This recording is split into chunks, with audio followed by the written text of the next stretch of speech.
Well, Richard, first question. Okay. 1961, Asheville, Weaverville, the track's coming apart, Right. and the fans get really, really mad, and they block the access road. Yeah, well, it wasn't all the fans. Well, Yeah.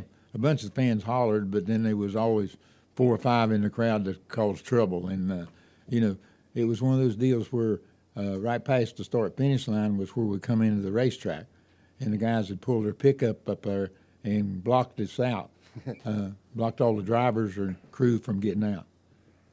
And, it was pretty funny after it was over with, but they was pretty serious. And we just sort of let it go as far as the drivers and the crews and stuff. And then when we got ready to leave, we said, okay, we're all going to leave. And so Pop Ergel, who worked for Bud Moore, he got him a 2x4. Well, the guy on the back of the truck had a 2x4, and he was swinging at people. Pop took it away from him and knocked him off the dadgum truck and stuff. And, it probably, well, it lasted for a long time, but the people getting together and pushing and shoving didn't last but maybe 5 minutes. And so we just, cleaned him out, moved the pickup, and everybody went home. What was your reaction to basically being held hostage? Well, I don't think we thought about that particular part of it. One of those deals where, okay, we wasn't ready to leave anyway. Okay, you know what I mean. Once we got packed up and got ready to go, then we was gonna go. And anybody that's trying to buck the racing crowd at that time was way off base. It was not going to work because we had all kinds of people that worked on the cars or drove the cars or owned the cars and stuff. So you had people that were really good, and then you had some people that wasn't maybe too good, but they knew how to handle themselves. They were street fighters, okay, automatic, and we just happened to be racing. Well, speaking of knowing how to handle yourself, according to Bud Moore, when I talked to him about this event years ago, he said that you got whacked upside the head with a bottle that somebody had thrown, and when he pointed out the guy to you, that you kind of went over and took care of business.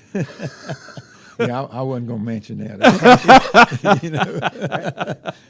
But it was one of those deals where everybody was sort of taking care of themselves, and people just throwing things. Okay, and like I said, I wound up getting hit upside the head or behind the back of the head, and so somebody pointed out that's the guy that throwed it. So he didn't throw no more balls. Okay. And years later, he probably stood in line to get your autograph. I hope so. I think it was in New Asheville, 1963. You and Ned got into a scrape on the track and a little bit after the track. What do you remember about that? Two of the most gentlemanly ways anybody knows got into a scrap. Okay, we was running a race and stuff, and we was leading the race, and then the right rear hub started tightening up, and the car got slower and slower, and so Ned caught up with me, and as slow as I was running, I got teed off because he hit me to get by me, and so that kind of upset me a little bit. Yeah. And then when the race was over, I got out of the car. He pulled up, and he was still sitting in the car, and I reached in and grabbed him. You know what I mean? And then by that time, the crew got involved. Okay, and so it was just one of the deals that just run all over me real quick. Once it was over with, hey, I'd have probably done the same thing to him.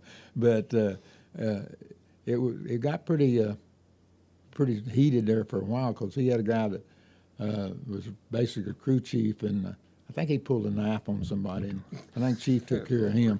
My brother. I mean, Lord. We grew up learning to take care of yourself. I mean, Yeah. You didn't holler, "Hey, come and help me." You started the fight and then left. And so it lasted for maybe 5 minutes, and everybody finally got settled down. And I don't think I ever apologized to him, but anyhow, I felt bad when it was over the way I handled myself. Once upon a time, you evidently didn't mind going to toe with somebody after a race, but that seemed to kind of ease off after a little while. Was that just a sign of maturity, or was that maybe because of the sponsorships that you had and you couldn't go rolling around on the ground because of the scrap? Or Now, back something? then, there wasn't no sponsors. Okay. Okay, All I right. mean, you was on your own. When the race was over, you'd go get your money so that you'd have enough money next week to get ready for the next race. And so that never played into the deal. I think what you did was over a period of time, you learned. I mean, you started off as a 21-year-old kid, even though I'd been around racing since I was 11 years old. You was in a different area of the racing part.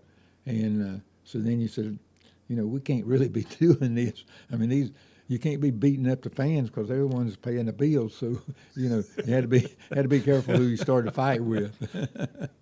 November 23rd, 1963. Where were you and what were you doing when you heard that President Kennedy had been shot?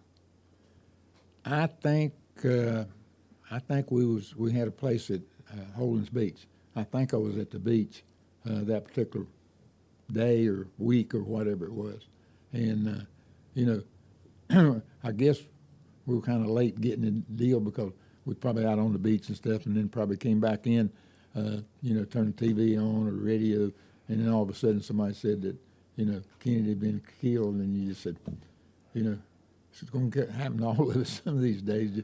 It just happened to the President of the United States is kind of unheard of, Yeah. What was your reaction? I mean, I don't really remember. You mean it was kind of a deal where I really wasn't into politics that much. I mean, whoever was running the deal, I figured they was in Washington and they wasn't affecting my racing deal or any of that kind of stuff. So again, I guess it affected me, but maybe not as personal as it did a lot of people. yeah. July 20th, 1969, you're at Bristol and you fall out of the race early with a blown engine, but then you stuck around and you drove in relief for David Pearson.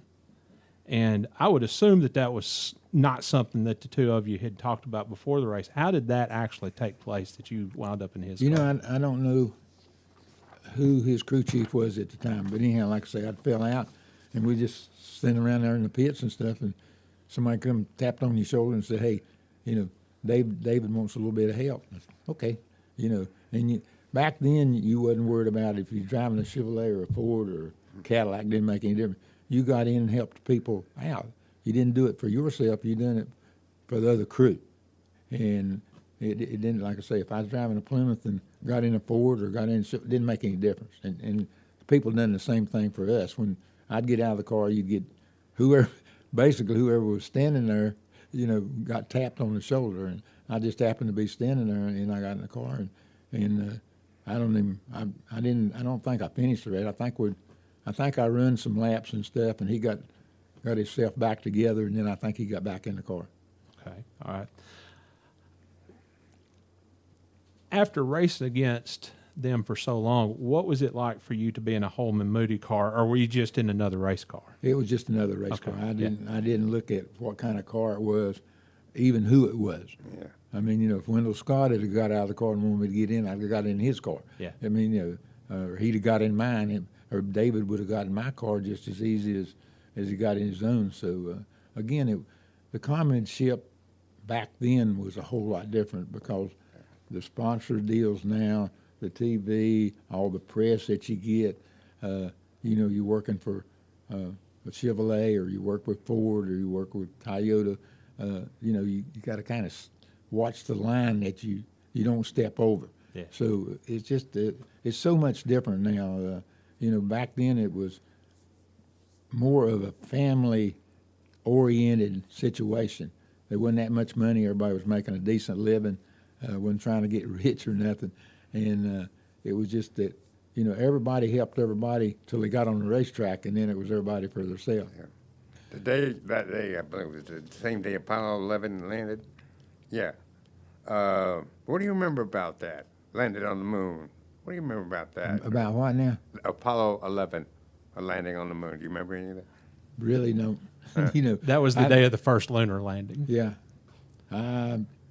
I wasn't on the trip, so I guess I didn't pay a whole lot of attention to it. You know, it was just another thing that to me is out of the world. Nothing I can do about it. I just and it don't really affect me. Right. You know what I mean? Directly, I lived in my own little bubble, and that didn't come into my bubble. We had a question from listener Scotty Burgess. In 1965, they outlawed the Hemi, and you went drag racing. Then, when Dodge got out of the sport in the 1970s, was there ever a point then where you considered maybe doing something else?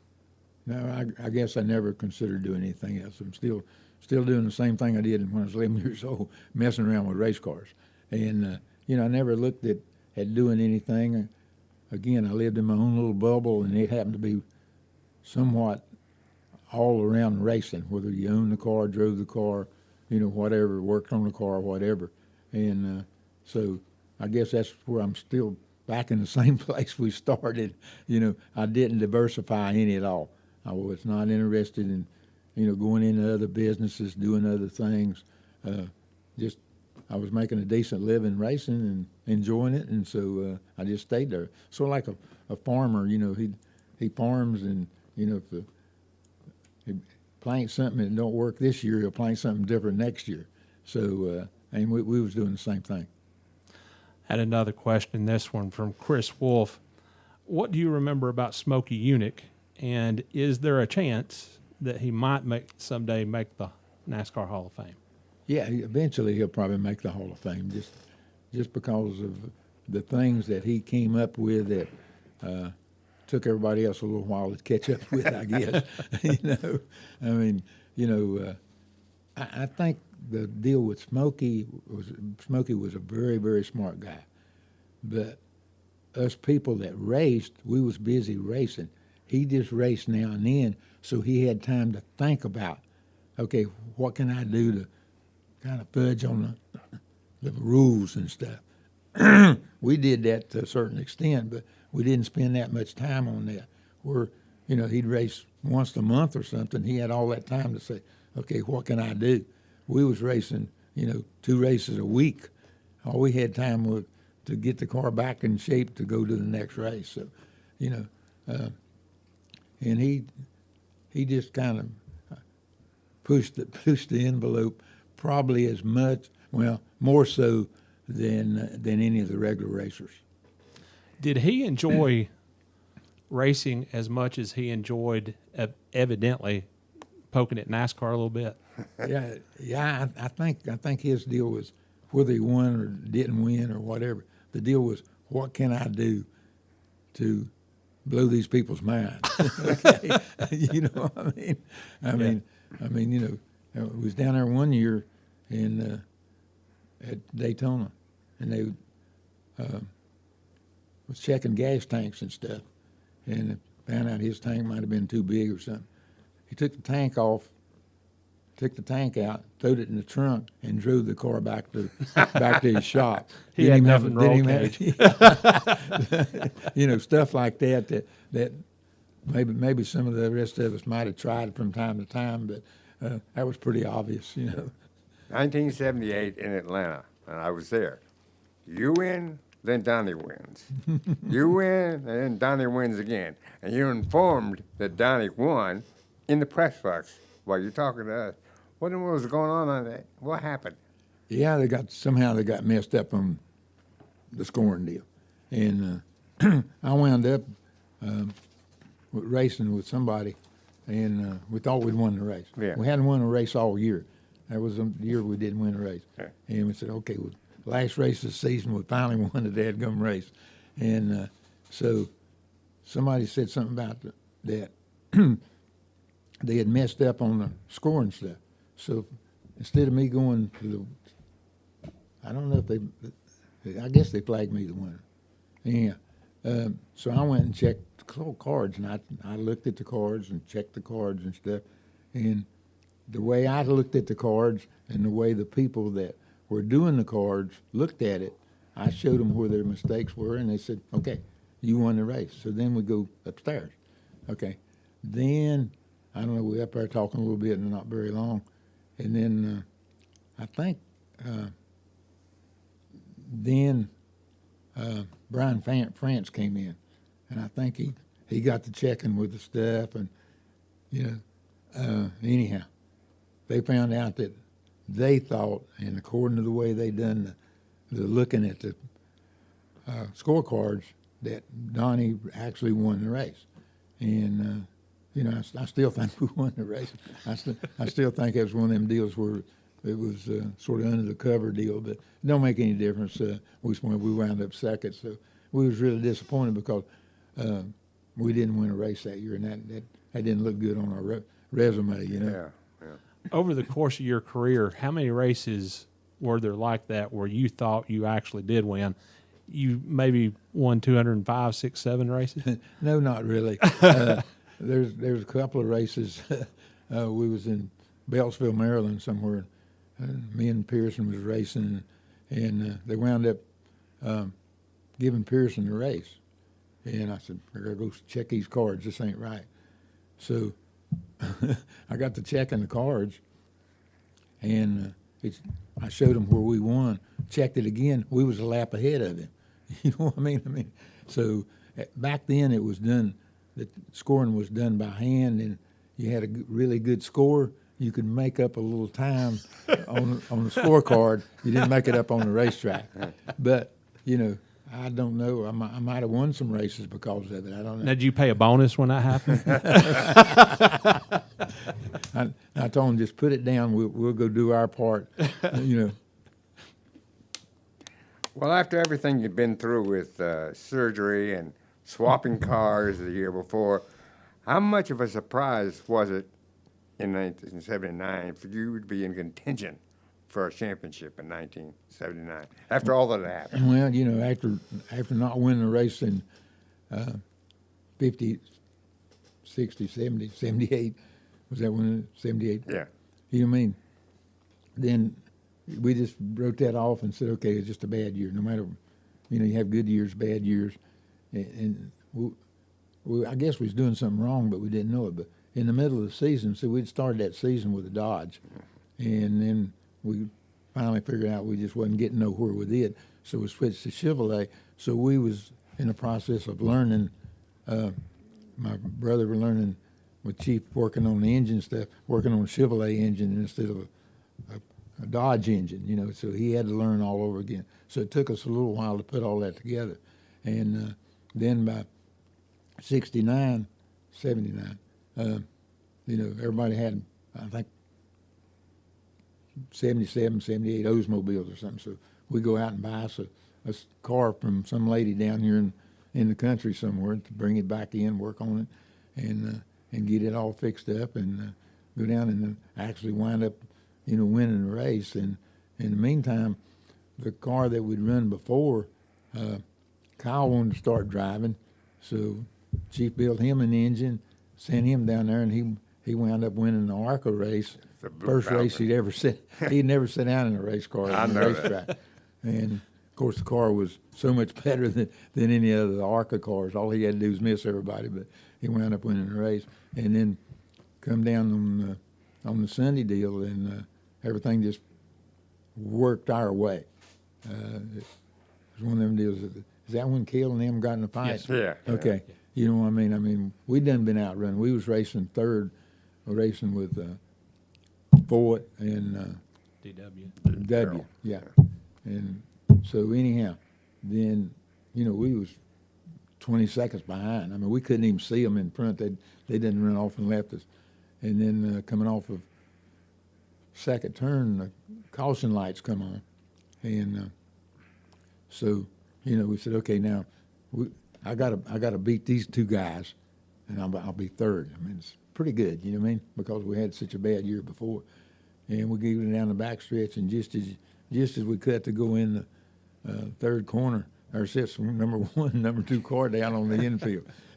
We didn't do anything different, and Darrell and them didn't do anything different. We was racing for third place. We just happened to be, the other two guys just stopped somewhere, and we wound up winning the race. So, that got us back in back in the go deal because we won a race, we got to going, and then then we raced with Darrell. Darrell ran second that day, and then we raced him for the point stand the whole year, and still wound up. I think in Ontario, California, the last race we wound up beating him by 5 or 6 points or whatever it was. Yeah, you went in that race leading him by 2 points, I think it was.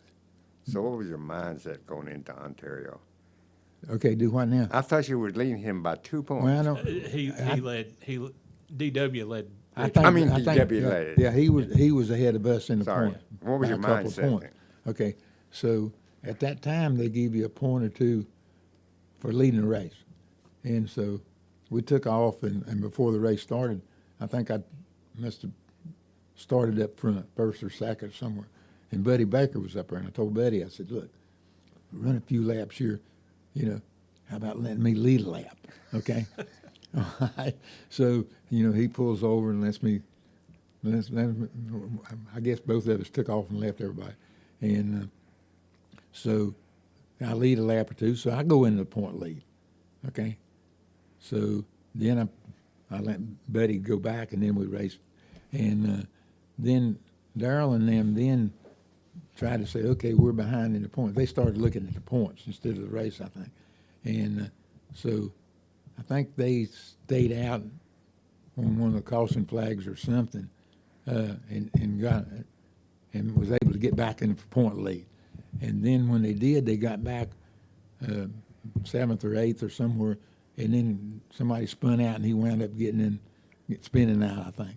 Yeah. And then I think I run 4th or 5th in the race or something. We didn't win the race, but we still had enough points to beat him. I think we beat him by a couple of positions on the racetrack. He was evidently pretty tight going into that race. He was evidently feeling the pressure. Did you feel any kind of pressure? I never had the pressure. What pressure is? No, really, with 4 or 5 races to go, they had a couple 100-point lead on us. Yeah. And we go to Dover, and I wind up winning the race, and I think he falls out. Yeah. So we catch up a bunch of points. And we go to Atlanta, and we back and forth the rest of the season. There wasn't 3 or 4 races left. And so we caught up a bunch of points. But what they did, they got the point racing, and we got the racing to try to win the race. I mean, and, we, out of the 7 championships, I think I've come down to the last race on a couple of them that we had to finish in front of whoever was racing with. I think we beat Allison one time in Texas to win a championship. And so we always went out and said, look, if you win the race, you're going to get more points than anybody else. Forget about running 10th and letting somebody else run 11th or 9th. And so we just went out and tried to win the race, and whatever was going to be there was going to be there. So I don't think – I think what they done, they got to thinking too much about the point standing, about the points and stuff, instead of saying, okay, Darrell, we're just going to go out and try to win the race or run as good as we can. And when they got to figuring, they outfigured themselves, I guess. You kind of touched on this, but after the race, you sounded more disappointed in not winning the race than you were excited about winning the championship.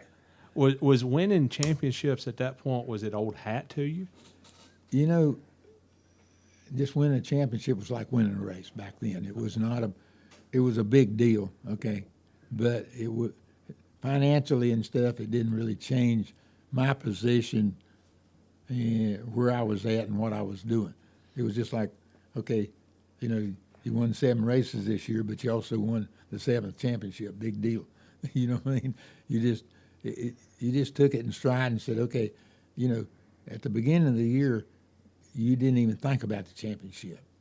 Now, the first time we go to Daytona for the first race, the guy jumps out and says, man, I'm leading the point standing. I mean, you still got 35 races to go. I mean, they're looking for points every race, trying to lead a lap or finish, one of the deals in the race where they have the win a stage. You know what I mean? Win a stage. Yeah. They're looking at that. Oh man, that's 1 point. Forget all that crap. You go out and win races, and you're going to win the championship. It's pretty dadgum simple. You mentioned the fact that you don't feel pressure. What's pressure? What is it in your makeup that causes you to feel that way? Is that something that you developed over time? Is that something you've always had? I guess I've had it all along. It's one of the deals where fate is, you don't overcome fate. Things are going to happen whether you do things or not. You do what you think is right. Sometimes it works, sometimes it don't. And when it's over with, you got to forget about it. You know, if I went back in my life right now and changed one thing, I wouldn't be sitting here. Look at all the people. In other words, if I went back and won another race or run second in a race, then that would change everybody else's life too. Think about it. You know what I mean? So when people say, you know, if you had your life to live over, what would you do different? I wouldn't do anything different. Things I've made a bunch of mistakes, don't get me wrong. But if I'd have corrected those mistakes at that time, I'd be in a different position now. People around me would be in different position. So fate's a funny thing, man. You just go with it, and if you have a bad day, so what? I mean, just like this past week, we broke something that nobody's ever broken in a race car, okay? What can you do about it? You can't say, well, it's my fault, your fault, whoever built it's fault. It just happens. So you say, okay, just mark that off. Okay, now we're getting ready to go to Richmond. Okay, you know, forget Martinsville. We had a bad day. We just mark it off and go on down the line. When you left Petty Enterprises at the end of 1983, evidently you had a deal in place to drive for Ray Mock, Butch Mock, and Bob Hillier, but it fell through. What happened exactly? Yeah, I don't know really what happened, because we went to Daytona and tested the car with Ray Mock's crowd. Yeah. You mean? Yeah. And everything was all set. And I know at that particular time we was pretty tied up with STP, and they were our sponsor. So I don't know that they didn't push a little bit of deal, you know what I mean? Because when we finally wound up with Curb, Yeah. I think maybe they looked at Curb being more financially able to help than what Raymock. Raymock was struggling like we were. They just two boys working on the car, one building the engines, one working on the car, and they were just basically handing them out. They had good cars. They really knew what they was doing, and I thought it would be a good situation for that. And the reason was even looking at leaving Petty Enterprises was we didn't have enough sponsorship for Richard Petty and Kyle Petty. Right. I remember that. Okay, and so we said, okay, we'll leave Kyle at Petty Enterprises to try to keep Petty Enterprises going, and I might have a better chance of doing something outside of that, because you know Kyle had just been running 2 or 3 years, and you know he was still trying to learn the trade. As long as you have known Steve Wade, if you were interviewing him, what's the first question you would ask him? Did you ever make anything out of yourself? Yeah. He got lost coming over here. He probably got lost going to the racetrack. That's probably what. Well, that would have been Tom Higgins' You fault. come out of Richmond, right? No. I've been to Roanoke, Martinsville. Started in Martinsville. That's where I first met you. 71. And, Who's you working with then? Anyhow, go ahead. The no, Martinsville newspaper. it was right. And then I went to the Roanoke Times. Oh, Roanoke. That's Yeah, right. which Roanoke. you Roanoke. could see Come out of down here. Roanoke. You could pick that Yeah. up down here. And then after that, I went to Winston Cup Scene. What became Yeah, Winston Cup right. Scene? That's all I've ever done. And then you hired me. Yeah, and then I hired Rick. Everybody makes mistakes. I like that. Ah, Again, another where were you and what did you do story. Where were you and how did you hear of the attacks, 9/11?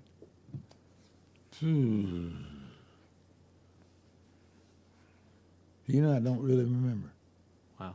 I don't remember. It was during the season. So I don't remember where I was at. You know what I mean? When all that Yeah, happened. I think Dover was the first race after. if I'm Well, correct. New Hampshire got canceled. Yeah, Ah, yeah. that Yeah. was it. They got, New yeah, Hampshire because got we went up there canceled. at Yeah. Thanksgiving. Yeah, yeah. Yeah, Yeah. they just stopped everything. Right. I do remember that, but I don't know where. I don't guess it was a racetrack. 'Cause I guess that happened in the middle of the week. Didn't it? Yeah, it's a Tuesday. Yeah, that's what I say. At work.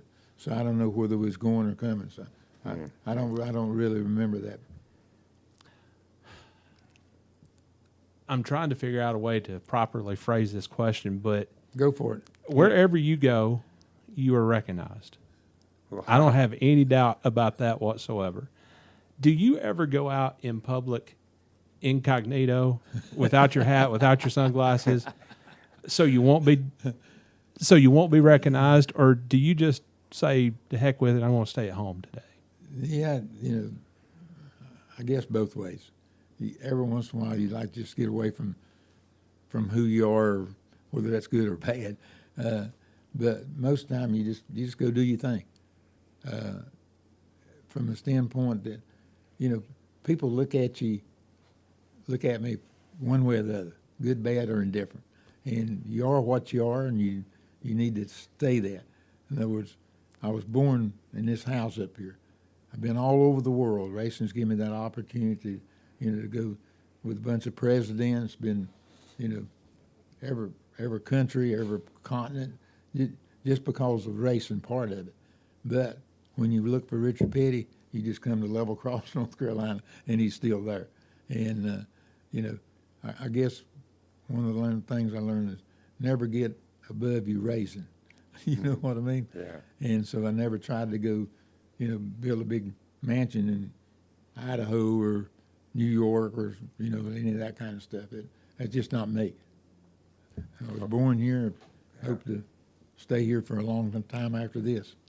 Junior Johnson, when he moved out of Wilkes County, he had a home there in Yadkin County near where I live. Right.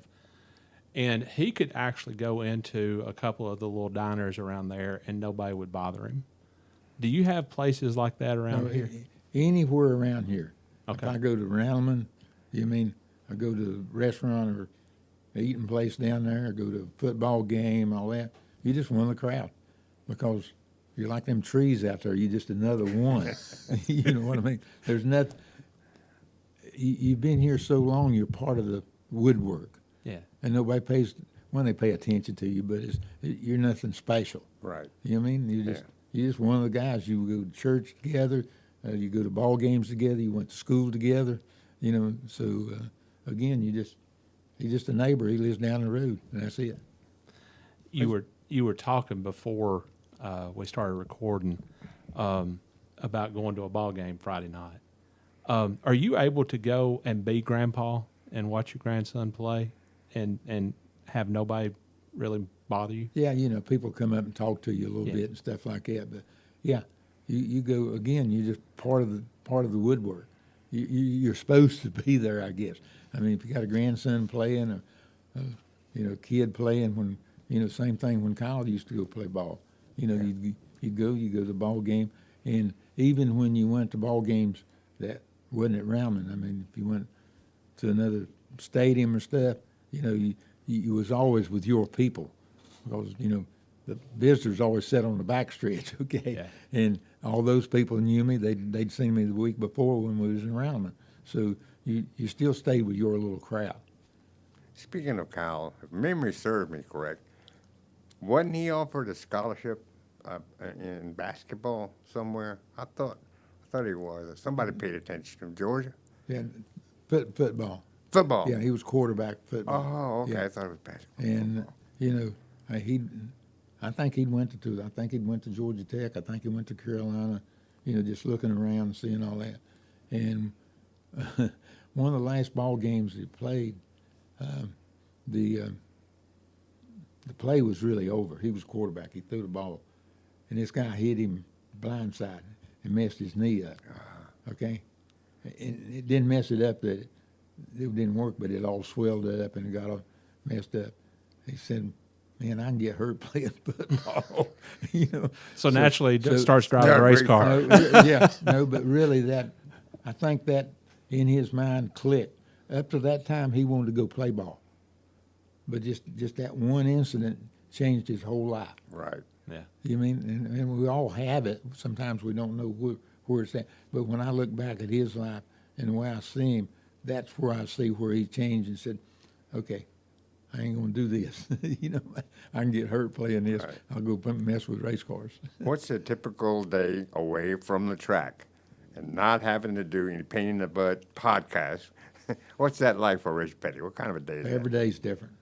I mean, you got certain things you do. I come in every day, you know, read all the mail, do all the deal, sign autographs that's sent in, you know, and then you're always getting a call. Somebody wants to talk to you. You want to go anyway.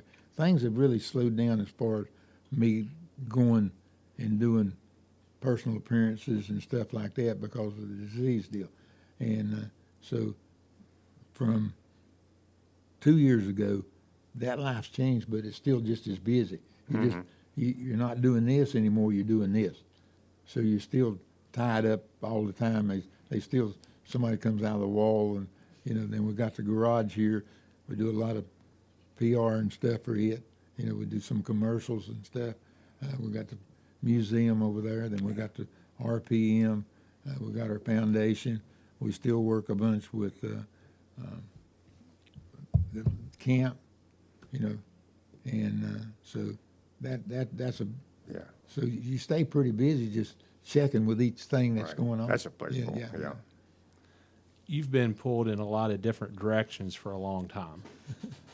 How much is too much when it comes to that kind of thing? I don't know. You know what I mean? I really don't know. I know, you know, when I quit driving, I said, okay, you know, I'm not going to go over to the cabin, get in a rocking chair and start rocking. You know what I mean? Yeah. That might last for about 5 minutes. And then I'm going to know, where's the next race? What's going on? So I don't know that I planned some of my life, but a bunch of my life is reaction. Okay? You know what I mean? And we all do the same thing. We wind up wanting to do stuff, but we react to the environment around us, what's been asked for us. I mean, you know, you get up of a morning and you say, okay, now I think I'll go mow my yard. Okay, you get up, get ready to go. It's raining. Your whole day is different. Okay? Or you sit and eating lunch or something, somebody makes a telephone call.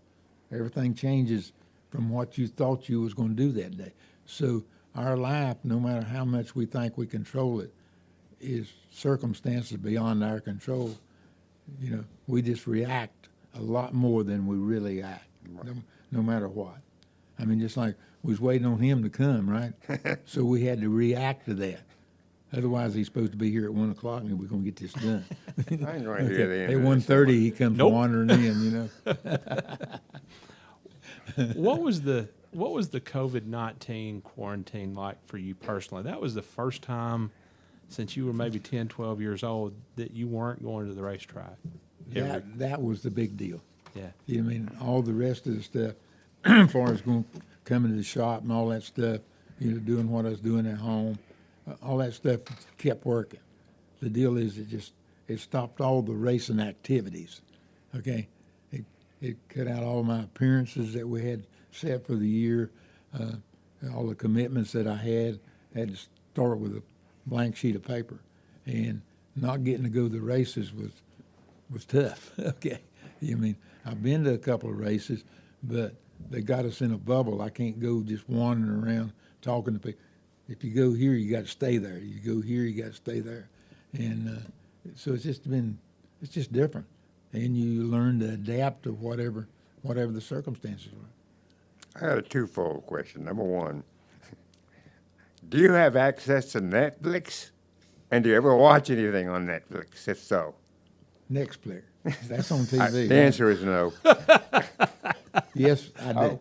You Do think? you really? Oh, Yes, I do. Good for you. Okay. Yeah. In fact, I watched a couple of shows last night. So I'm on the comedies now. I'm watching movies. Oh, You know yeah. what I mean? Yeah. I got hung up on some of those deals that lasted for, 10 or 12 or 15. Yeah, did you seasons. binge watch any of Yeah, them? man. And you said, what's going to happen? And, Yeah. And I'd sit there and I'd watch one program and I think I'll stay and watch another one. And the first thing you know, I'm you're the going to sit same down. way. and Richard watch Petty binge watches And he's gonna Netflix. watch That it. is You're awesome. just gonna watch one. You watch the second one. Okay. And I always like the programs that's got a complete story for the whole year, Yeah. but it's got a story for each segment. Yeah. You know, instead of just going from one segment to another and having to wait for something to happen. They got two stories in one. You got a long time. They're looking after a crook or something. Takes them all, 12 episodes to get to that. But they're catching somebody else every program, and I like that kind of stuff. That's pretty good. Netflix is missing the mark. They need to have a Richard Petty recommends. What would you recommend? What's one of the shows that you watch that you really enjoy? I'm big on cowboys. Okay. Okay. I love cowboy movies. That is awesome. Anything else? Yeah, but I just dying to know this for myself. We had a talk a long time ago at a racetrack, and you told me about your daughters buying you like this audio book or audio book type of thing. Anyway, Audiobook. Yeah. yeah, and what would they had a name for it? And I forgot. Anyway, Richard laughed and looked at me and said, "I don't even know how to turn it on." Now here we are at 2021. Can you use a computer? Nope. I don't even carry a telephone.